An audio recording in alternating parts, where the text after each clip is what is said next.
Bismillahirrahmanirrahim. Sebagaimana video yang kemarin, kita akan membahas tentang apa yang dimaksud dengan tekanan darah atau apa yang dimaksud dengan hipertensi maupun tekanan darah tinggi. Jadi pertanyaannya, apakah Anda hipertensi? Jadi apakah kita hipertensi? Ini perlu kita ukur, perlu kita ketahui. Karena jangan sampai kita lupa bahwa di video-video yang kemarin sudah kita bahas bahwa tekanan darah itu atau hipertensi, tekanan darah tinggi itu adalah suatu silent killer, yaitu pembunuh yang diam, yang tanpa ada keluhan, sehingga sering datang dalam kondisi pasien sudah dalam kondisi yang kurang bagus. Maka kita harus tahu dulu tekanan darah tinggi itu apa. Tekanan darah tinggi adalah suatu keadaan di mana tekanan darah sistolik di atas sama dengan 140 air raksa dan tekanan darah diastolik di atas sama dengan 90 mm air raksa. Jadi kita tahu bahwa orang yang tekanan darah sering disebut dua angka, 130 per 80, 120 per 70. Jadi yang disebut pertama itu namanya sistolik, yang disebut nomor 2 itu disebut diastolik. Nah, sistolik ini lebih tinggi dari diastolik. Jadi sistolik ini normalnya adalah 140 ke bawah. Jadi 139, 137, 138. Diastolik normalnya 90 ke bawah. 89, 88, 87. Dan untuk menegakkan diagnosis hipertensi, jadi dilakukan pengukuran minimal 2 kali dalam jarak 1 minggu. Jadi dalam jarak 1 minggu dilakukan 2 kali.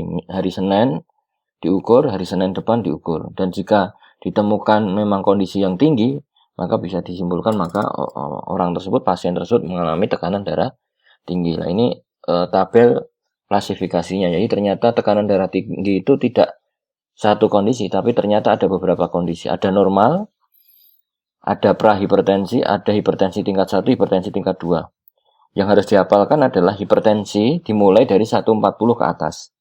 Dan bawahnya 90 ke atas. Ini harus diingat aja.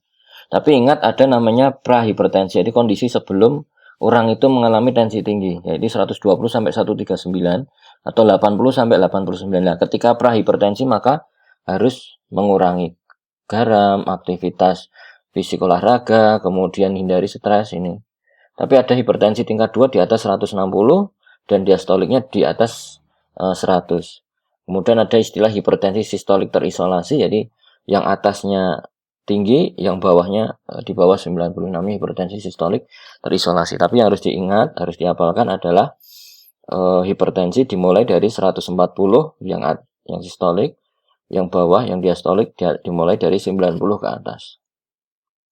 Dan nanti kalau berdasarkan penyebabnya, maka hipertensi dibagi menjadi 2, hipertensi esensial atau hipertensi primer. Jadi hipertensi yang muncul tidak diketahui penyebabnya. Dan hipertensi sekunder, jadi penyebabnya dapat ditentukan 10%, antara lain kelainan gangguan darah, ginjal, gangguan kelenjar tiroid, penyakit kelenjar adrenal, dan lain-lain. Dan ingat bahwa 50% dari mereka dengan hipertensi yang sadar dengan hipertensi. Jadi hanya separuh orang yang mengalami hipertensi tahu bahwa dirinya hipertensi. Maka perlu periksa tekanan darah teratur di rumah, di puskesmas, di klinik. Dan jika didiagnosis hipertensi, maka ikuti saran dokter. Biasanya akan diberikan obat secara rutin dan teratur. Dan ada istilah ceramah, cek tekanan darah di rumah. Jadi di rumah dilakukan pemeriksaan darah untuk mengetahui secara dini termasuk hipertensi atau tinggi atau tidak. Sehingga tugas kita untuk menjawab saat ini, tekanan darah kita berapa, termasuk tekanan darah tinggi atau enggak. Kemudian habis itu apa yang harus kita lakukan. Silahkan lihat video-video sebelumnya. Terima kasih.